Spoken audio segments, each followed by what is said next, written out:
The Austin started as a basic rolling chassis and kind of half an engine, which I found advertised in a local car club. I've always had an interest in Austin 7s for some strange reason, because of their diminutive size, I guess. So I bought it as a rolling chassis, which needed completely refurbishing. And then, having got it chassis, engine and gearbox all together, I then decided what style of body would I like. So, having trained as a furniture maker, it seemed natural to use wood for the body, and that was built up with a combination of wood, fabric, ply, whatever came to hand really, based loosely on a photograph that I had of one that was built back in the 30s. So it's a two-seater, sort of racing car-ish, based loosely on a photo, and I literally made it up as I went along really. If it fitted, then it sort of worked.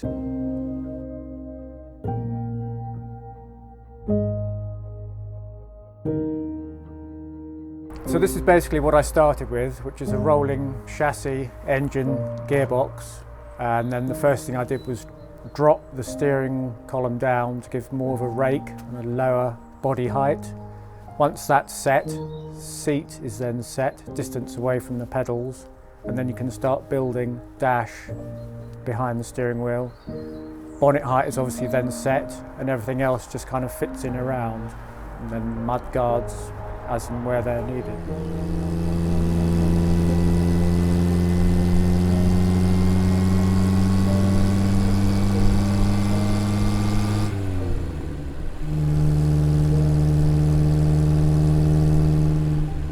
The car drives pretty much as I imagined it. It's not terribly fast, but it's fast enough because it's got cable brakes on all four wheels, so they're not the most efficient brakes.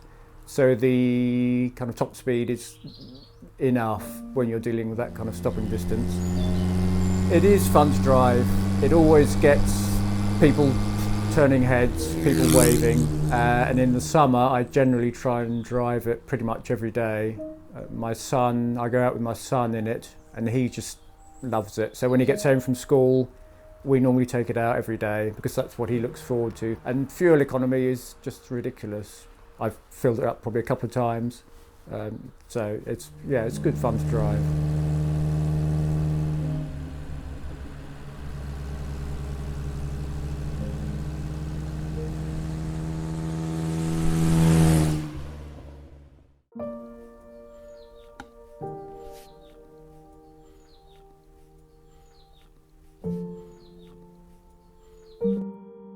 I've been building model cars now for probably 25 years. It was a job for a model maker for a company in Woking, and that company happened to be owned by an ex-Lord Mayor of London who had a private collection of Jaguars sitting at home.